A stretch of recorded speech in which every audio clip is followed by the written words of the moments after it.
Thank you very much. Hello there. Well, as you can see, my name's Simon Cohen. I head up the IT consulting at Moore Stephens, and I think it was quite interesting as part of the initial speak there in terms of technical gremlins and let technology be your friend. Well, so far this morning, technology has not been my friend, so it can only get better from here. But in essence, just a quick bit of introduction about myself. I'm relatively new over in Perth and in Australia, but I've been in the IT profession for over 20 years. I've been here helping Moore Stephens to work in different areas with their clients, and obviously there's a significant number of you here today. My background started nearly 30 years ago. I don't know if any of you recognise these types of computers, but that was my first computer. It was Spectrum 48K with rubber keys, and you had a separate tape recorder to load software. And then I first started cutting my teeth in software development on AS400s. I just missed the punch cards, but I was on the green and black screen. And then throughout the last 20 years or so, I've been working for a variety of different companies. And so I come here before you today to, I suppose, share with you some of the experience that I've had and how that translates into cybersecurity, and also how to deal with cyber attacks. And I think it's without telling you too much that you don't know, it's in the news, it is everywhere. There's not really too many weeks that go by without you hearing of another form of cyber attack. But in essence, I think it's important to actually understand what a cyber attack is and what it's trying to do. A cyber attack is the deliberate exploitation of computer systems or networks. It leads generally to disruptive consequences and can obviously lead to quite costly disruptive consequences if you're very unlucky. But what a cyber attack is trying to do, it is trying to attack the security layers of your organization. And those security layers start off at the physical. Can someone get into your building? Not very cyber, but it is still part of your security. Then once they're in your building, or you have employees, people who visit you, etc., the next phase of your security is your hardware, your network, your infrastructure. And then what sits on top of your infrastructure are your applications, which they themselves sit on your operating systems. And you could have different types of operating systems, different types of technology, but those applications are the window into your data and your documents. And so basically all the way through those security layers is the risk of exposure. And most of the remedies for those kind of risks are technical solutions. But it's not just the technical solution which is important, because the key element that pervades all of those layers are the human interaction element. It's your staff, it's your employees, it's the people who work for you.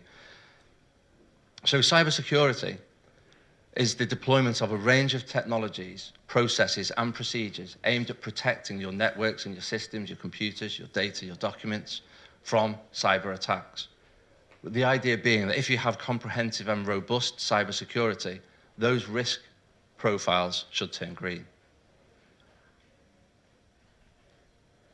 As I said at the top of this, it's very difficult to go through many weeks without hearing of a new type of cyber attack. I think the one most recently that I heard about was British Airways, that had been done for the second time in 14 months. But aside from that, I thought what would be interesting would be to talk about, given the audience, the top 6 government self-reported incident types. And as you can see, there's only 6 here.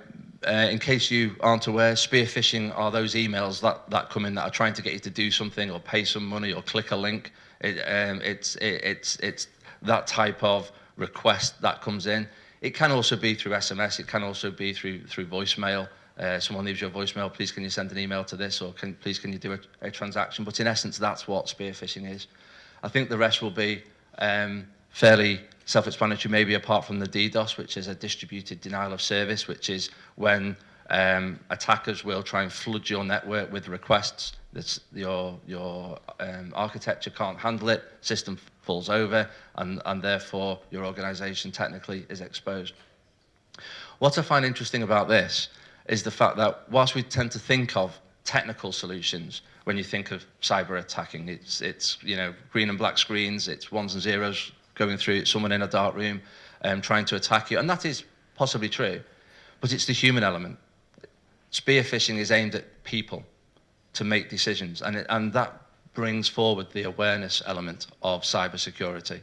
Yes, technical security, monitoring, etc., and I'll be talking about those as well, is important, but it's not to forget the element. How well equipped are your staff, your employees, the people who work for you, contractors? How well equipped are they to understand those risks? Because they are at the forefront of the first line of defense for your organization.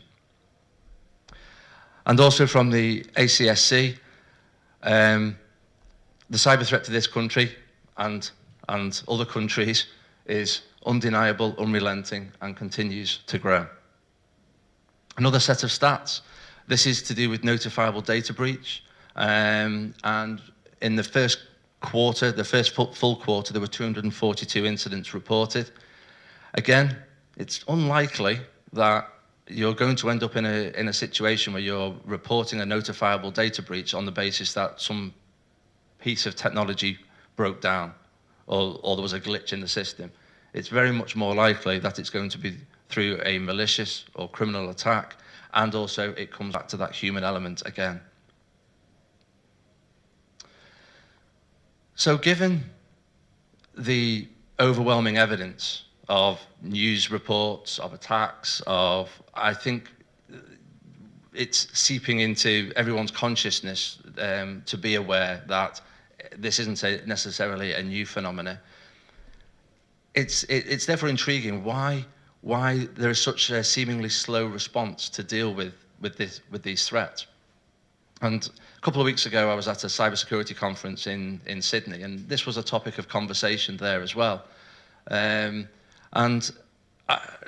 Based on a number of those conversations, I kind of put these into four main categories of common responses. The first one, when you talk to people, seems to be a suggestion that they're not targeting us.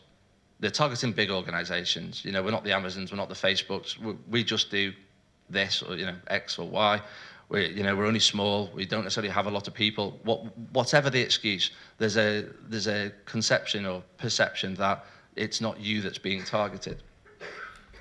But what I'd like you to do is imagine you're in on a virtual street, and you have on the street there's a whole series of doors, and each door is a different designed website. It's a different service, whatever it may be. It may be your cloud provider in one way, shape, or form.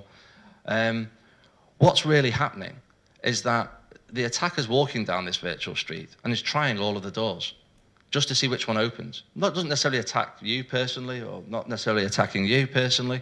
It's not as if that it's necessarily a premeditated thing, not unless you're a rock star or a person of significant interest. But they're trying those doors, and all they're doing is they're looking for the open door. And your door could be open because of poor password policy. It could be open because lack of training. It could be open because of a number of different reasons. Maybe you just don't know that you have risks there, and I'll come on to that shortly. But they're looking for that open door, and with that open door, they can either put information onto your systems and to take that information off later on, or just to monitor and see what's going on your systems, or they may want to take your client data away, or whatever other type of data you may store.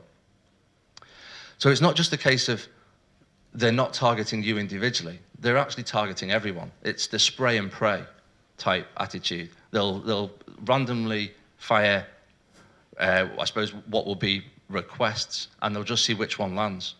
And if it happens to be you, that's just unlucky.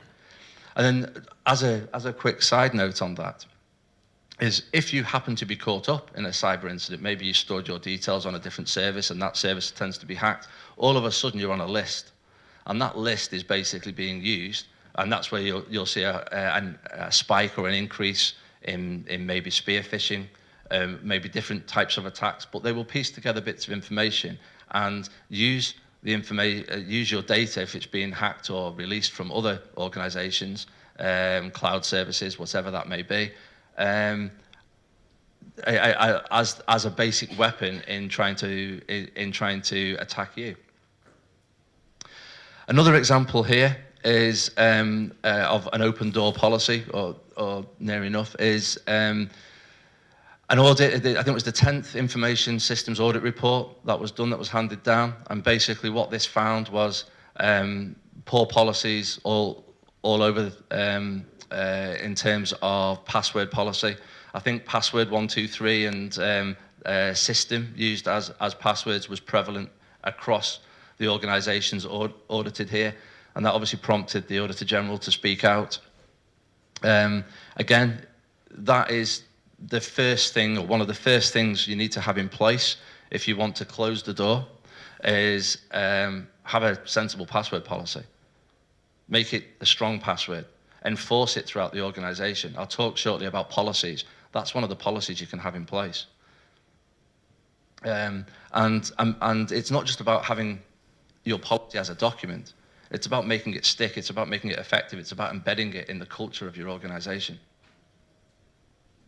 We have an IT guy. That's the second common response I hear. So if your IT guy, like ours, is busy answering questions, dealing with phones, faxes, user questions, sorting my laptop out, and all of my other technical issues, then it's very much keeping the lights on, and therefore thinking strategically about cybersecurity and thinking about the things that you need to do is like trying to change a tire whilst the car's moving.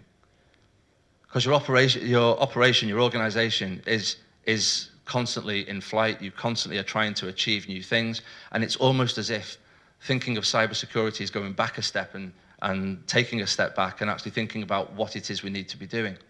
It's always about, and quite understandably so, in the world of digital transformation, it's about releasing those benefits that the cloud and other kinds of technology can actually release for you. But what you also have to think about is taking that step back, and it's very difficult to do that if your IT team are actually snowed under. And also, one of the things I was thinking of on the way here today was, it's like if you're sick and you go to a doctor, if you've got a problem with your heart, you don't necessarily go to a doctor that specializes in skin. So IT is a broad topic. You need to have specialists in those areas. It may be that actually the skills of your IT team can handle cybersecurity and do, but it may be that they're specialists in different areas. And for these kind of things, it's right to talk to an organization who actually have the right skills and actually are able to take that step back and help you strategically. This is another example here of where a number of government sites and other organizations leveraged a tool that was there designed to help people with disabilities access the internet. And cyber attackers are actually quite clever. They don't necessarily need to attack 1,000 different sites if they can attack one that everyone else downloads. And in terms of policies and in terms of thinking about what should people be downloading, it's very difficult to have a security assessment on everything that you install. But if something is fundamental that is going to be used, it's a good idea to maybe have your IT team check out what it is that is popular in the ranking of downloads. As it happened, this was also a crypto attack, and was quite dangerous. The third common reason that I often hear about: we're on the cloud. We don't need to worry about cybersecurity. We've taken all of our hardware, all of our servers from our server room, and we're doing everything on the cloud. It's safe. Well, the cloud has many advantages, and in some areas, maybe depending on what the security profile is from where you've come from, maybe the cloud is a safer option. But there was a poll here of 400,000 LinkedIn members who are in security. They're in the security groups, they're interested in security. And nearly half of them believed that actually the cloud presented higher risks. Now, obviously the PR machine of a lot of cloud companies will have you believe that the cloud is safe, and to a certain extent there'll be so much investment going into these cloud services that compared to maybe the investment that you'd be able to put in your own servers, in your own infrastructure, it may be so. But it comes back to policies and it comes back to people again. It's how you use the cloud. It's all very well having a very, very secure front door, your cloud front door being secure. But if your staff awareness isn't in place, so they click on a link and open up your network, which is connected to your cloud infrastructure, it's not so safe. And it can lead you into a false sense of security. What is also interesting, I think, by this stat, is that it was only 17% of people believed that cloud lowered risks. So I'm not here today to turn you off cloud, absolutely not. It's about how cloud is used, and just not to fall into that false sense of security that because you may have a digital transformation project, because you may be moving things to the cloud, that's all well and good, but you still need to think about security. An example here is that of PageUp. Is anyone here have heard of the PageUp breach? Anyone been affected? Yeah, one, two, a couple.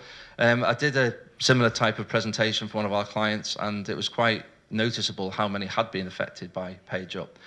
For those of you not aware, PageUp is a cloud-based tool used by HR, recruitment organizations and companies. And what PageUp did was take the CVs, help through the recruiting process, take people's details. But when it got breached, then a lot of people's personal details and also their passwords, which happened to have been stored in clear text, so not encrypted, were therefore available. So if my email address, scohen@morestevens.com.au, is on that list, and got my password in clear text, luckily I have different passwords, which is quite good, but nevertheless, they'd be trying my Facebook, they'd be trying my LinkedIn, they'd be trying everything else just to see what they then can get into. Obviously, LinkedIn would be a target, seeing as we're talking about HR and recruitment, but you get the idea. That's a cloud service. Not quite so secure. As it happened here, there was a malware infection which caused the failed login attempts to take those credentials off to a different place within their database systems, and that's how it was compromised. The fourth one, and I suppose the final example in this theme is we did something last week, last month, last year. It could be a backup, it could be a restore. We did a scan. We had someone come in and do some work for us, and they told us we were fine. And that's great. At that point in time, that's great. But as we are experiencing these attacks, the types of attacks, the sophistication changes. It's like a constant battle. I don't want to kind of over-egg the pudding here, but they are coming up. The attackers are coming up with ideas, with new sophisticated ways of trying to trick people, and that it's a game of cat and mouse. They're trying to trick people. They're trying to find new ways to engineer their way in through those open doors, and we're trying to close those doors and create this kind of awareness so that people don't get attacked in this way. So because you did something and you had a sense of security at a point a week, a month, a year or so ago, you are believing that your risk profile may be somewhere around here. But if you're using legacy tools, if you're not using up-to-date software, if you're not regularly monitoring, if you don't keep that awareness ongoing, then actually your risk, your business and operational risk is higher than what you think. And that is your cyber exposure gap. Now, it is basically the blind spot that is between the visibility provided with your current tooling, with your current monitoring, with your current approaches, to that which really exists, which you might not necessarily be aware of. And that's why it is important to continually review, have the right type of software, and have the right policies and approaches in place.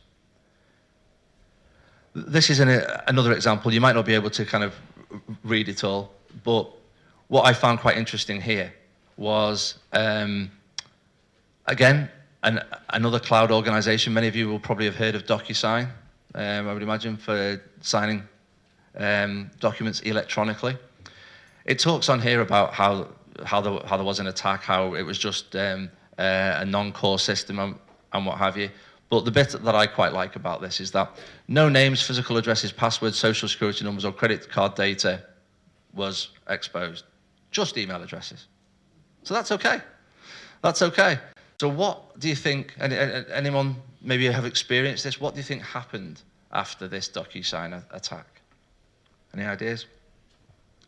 They took those email addresses, they created a spear phishing attack campaign, invited you to sign a document, and said, don't worry, if you can't access this document, just use your Windows credentials, your Office 365 credentials, just type them in here. Of course, that didn't work, but it was trapped.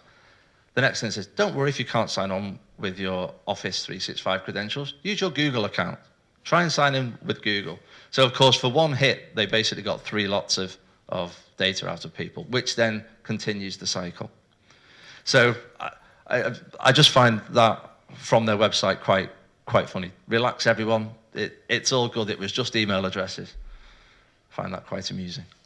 So coming back to the cyber exposure gap, and you may have heard on different reports about the cyber attack surface. So the surface is basically all of your people, all of their kit, laptops, computers, all of their mobile devices that may be connected to your organization's network, all of the applications, which may be mobile applications, may be desktop applications, all of the APIs. If you're familiar with APIs, they're the bits of software that join or move data from one system or from one application to another. All of your infrastructure, whether it's on-prem or in the cloud. And if you have things in your organization as part of the Internet of Things, or your printers, or any of your internet connectivity, maybe your website, maybe any web services, all of those things in your organization are your attack surface. That, therefore, each one of those elements is an area that is open to attack. And attacks, I don't even like saying the word attack. I was trying to think of a different word before I even mentioned it, because it almost sounds too much. But in essence, that's what it is. It's an area of vulnerability. How does this happen? It happens over time. So if you come back to the previous slide with the cyber exposure gap, that gap manifests itself over time through your attack surface because of system misconfigurations, out-of-date tools, lack of monitoring or security tools, out-of-date software versions, a lack of staff awareness, or out-of-date or missing policies, or even if you have the policies, they're not being applied within your organization. An example of this goes back a little while now. There are many other examples as well. When thinking about your attack surface, especially the Internet of Things, you have attacks out there which are looking to get hold of whatever you may have in your organization that is connected to the internet. It could even be a printer, but in essence, if it's connected to your internet, how often do you really think about your printer password policies and the roles that your printers have? It's not something I kind of lie awake at night thinking about, and I'm sure you don't too. But nevertheless, it is an attack vector that people will look at. And the thing about printers is that actually a lot of documents are scanned and copied, and if they're on the printer, then it's also something that they can actually hack you page by page by page. If you've got contracts on there, if you've got particular sensitive documents, it's something to also think about. If you take that away from today, that's not a bad thing either. Is when you talk to your IT people, just just get them to check that actually it's not the default passwords, and that the role of the printer in your organization isn't elevated beyond where it needs to be. But again, it's real, it's out there. There are people looking to attack these elements. And the more that we move to the Internet of Things, the more that will be a key focus for these people. There's millions of devices connected to the Internet. Each one is on a network. That network is only as secure as the weakest link on there. And another thing that came out of the cybersecurity conference in Sydney was zero trust.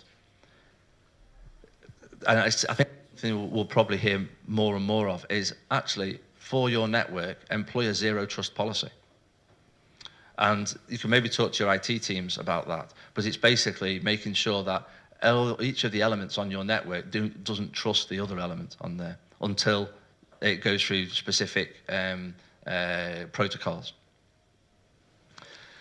So digital transformations, they do provide significant opportunities. Cost savings, efficiency gains, enhanced customer experience, but they also require additional investment in time, money, and resources to realize those benefits in a secure, sustainable way. It is one thing chasing and wanting to realize those kind of benefits.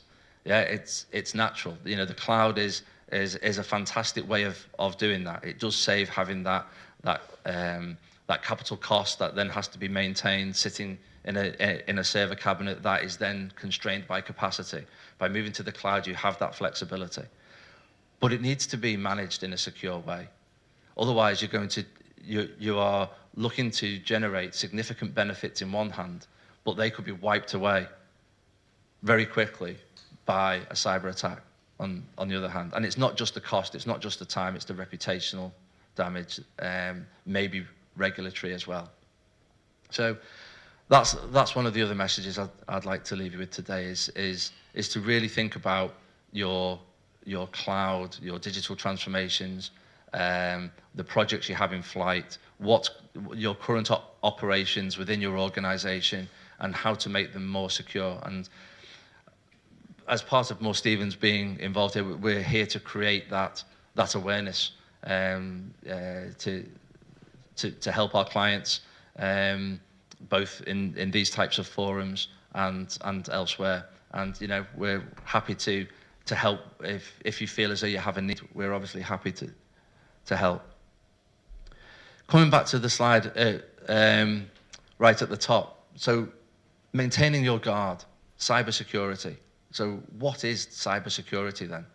So the way that we see it is that if we want to go from areas of risk across your security layers to areas of protection across your security layers, there is a triangulated approach which we believe in. And that includes making sure that you have the correct system, incident, and event monitoring tooling in place. Are you protecting yourselves technically? Are you doing the right things? And that does, as much as I've spoken about people and policies and processes, there is obviously an area of technical knowledge, of a technical approach, technical security that is in play here. But alongside that, you also need to make sure your people have the right awareness, and not just today or tomorrow, but on an ongoing basis, because the threats do change.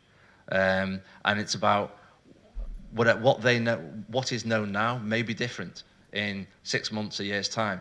Like at the start of this, when I spoke about my first computer, the Spectrum 48K, who would have thought, what we'd be looking at now? You couldn't even, there wasn't even an internet back then. So things change, and that's obviously over a longer period of time, but even over short periods of time, the rate of change is absolutely rapid. So you need to make sure that your staff are trained and aware, tested, with increasing levels of spear threats or phishing threats. Check that they know what to do. And if one person has experienced a threat or an attack in the organization, how do they communicate that across the the board, and then how is that communicated to your IT team to make sure that that's then dealt with.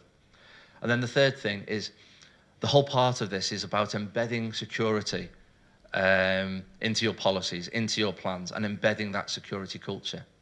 And so when you move to the cloud, that's great, but if you don't have a security culture, you still have a great deal of risk in your organization.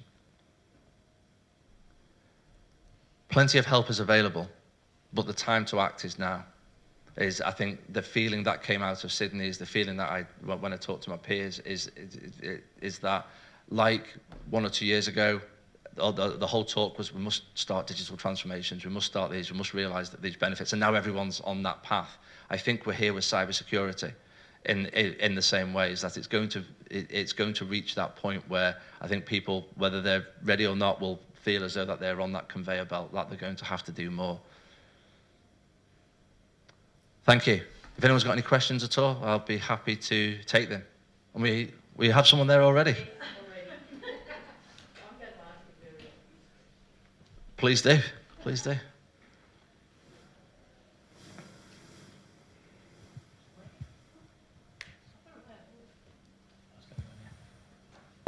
Yeah. Okay. Who are these people? What do they get out of it? And who are they? How do they get paid? What do they do it for? That is an excellent question. Oh, thank you. Seriously. In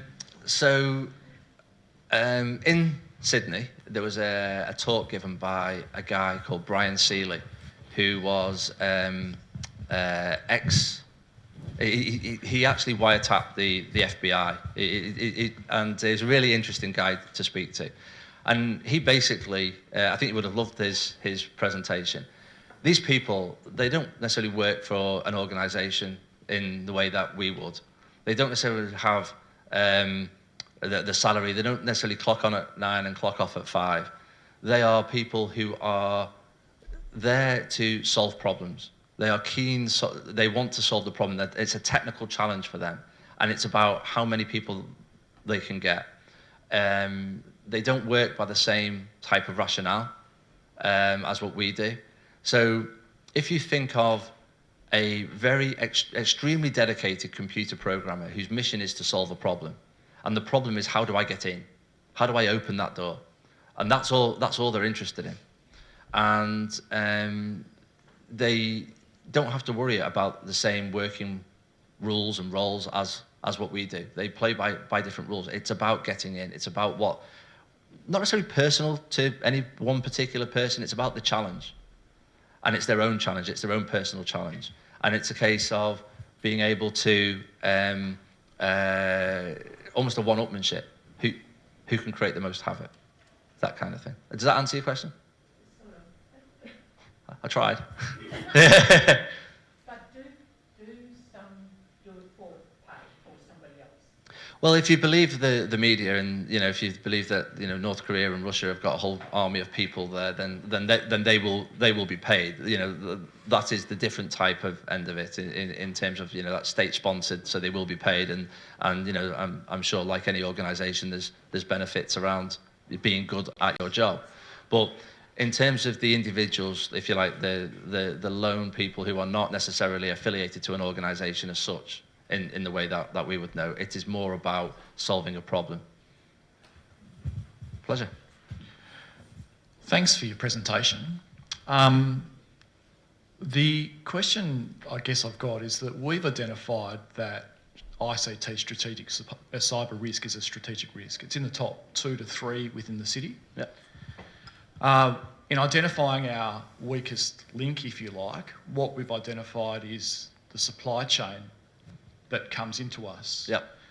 Our information by law is published every month.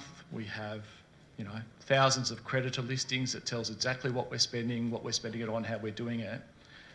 And the threat, despite the money that we spend internally on protecting ourselves in our own systems, which are all those things that you talked about, actually may well be the local plumber or the vendor that actually gets in electronically to monitor the photocopier. Yep. And their security systems. And we have had breaches in our organisation through the supply chain. Yep. Do you have a strategic answer about managing your ICT security outside your organisation through your supply chain? Well, it's a very interesting question, and yes, I do. And it's also happened to one of our clients who had a very similar experience. One of the suppliers gets hacked. Email addresses are there, and they try and change the commercial terms or different bank accounts, etc. So yes, there obviously has to be a certain level of due diligence, and it then stems into what type of certification can you bring to bear? What kind of standard is there that you can bring to bear for your suppliers? And there are different types of standards. One of the ones which we're looking at and we are rolling out for our clients is ISO 27001. That's information management security.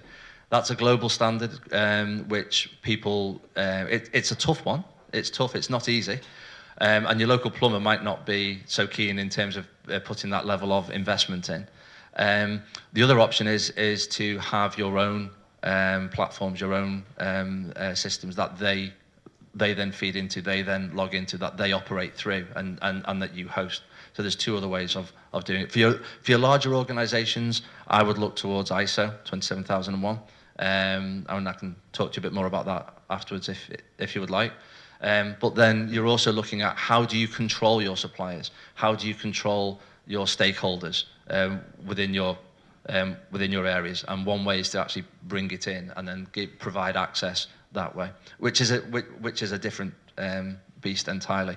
Other than that, you can run awareness courses. You can make sure that they have attended a particular type of course that is in line with your policies, your processes, and that they sign up to. You can almost have a code of conduct, if you like, where they sign up to particular elements of security, and that they pledge not to do certain things. Starts with awareness, I would say, as well. Does that answer your question? It's not an easy answer. There's no magic bullet, but they would be the two key ways I would look at. But happy to talk to you afterwards about that. Anyone else? Hi Simon, Nils here from the Shire of Minginoo. Hi. We're at the opposite end of the spectrum. We are very small, we have a small IT budget, our software's out of date, we don't have good policies, our staff haven't had training. We should talk. We probably can't afford to. So I've been sitting here going, this is all fantastic and incredibly relevant. Where do we start? What are the low-hanging fruit that we should be looking at first?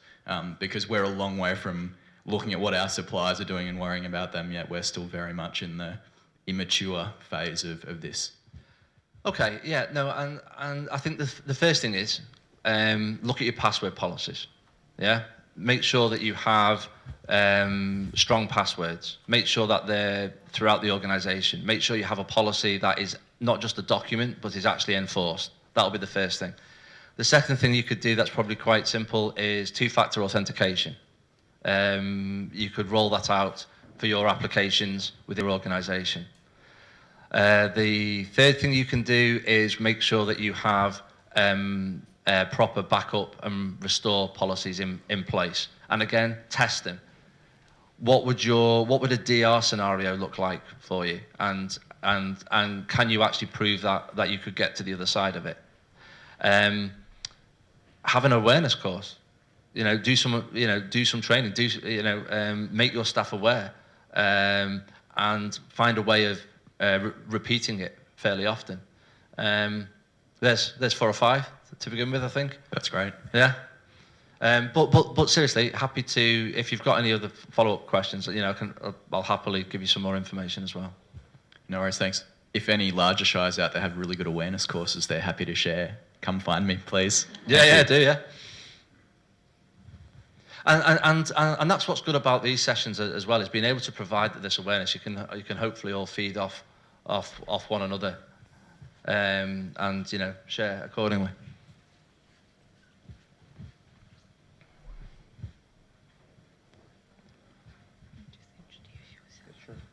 Hi Simon. Hi.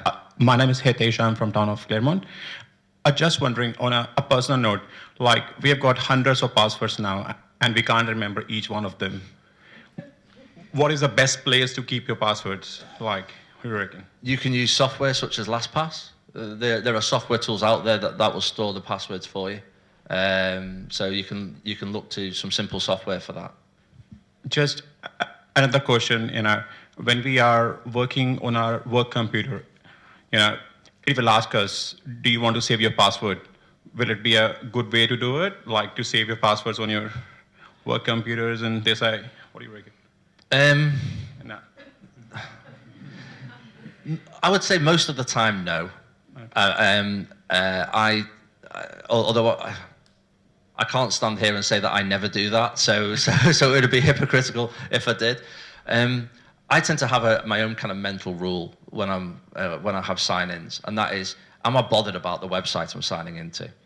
If I'm not bothered, if it's not something that is where I'm going to put a lot of data, it's just something that I just use momentarily or on an ad hoc basis, I will give it my lower priority password, the one that, I have my own kind of mental storage of about 4 or 5 passwords, and I will give it my lowest priority, one that I can log into, and I'm not bothered about it because there's nothing in there that can be taken. So from a lazy perspective, I will hold my hands up. I sometimes do that.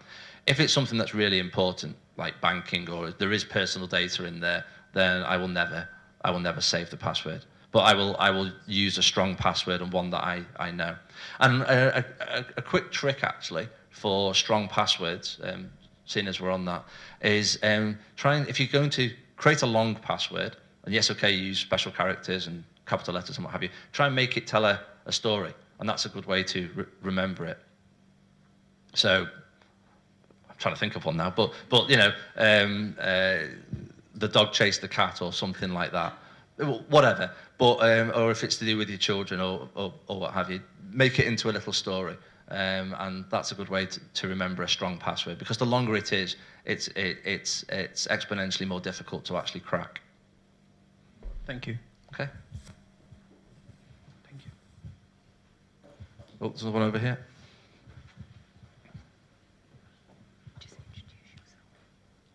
My name is Hilda, City of Bayswater. Hi. Just wonder, is fingerprints login safe on your phone?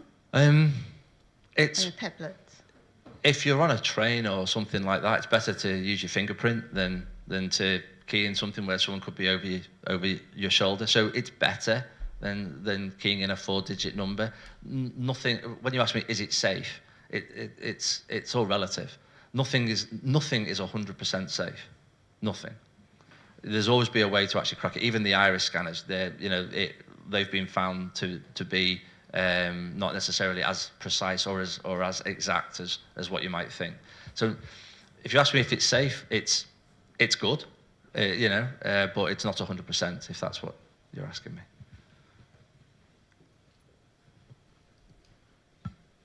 Anyone else? All good? Well, thank you. Thank you for your time. I'll hand back.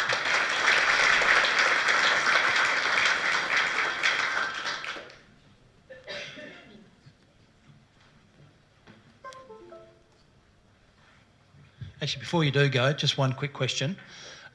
Different applications ask for logging in either through your Facebook password or your Google account.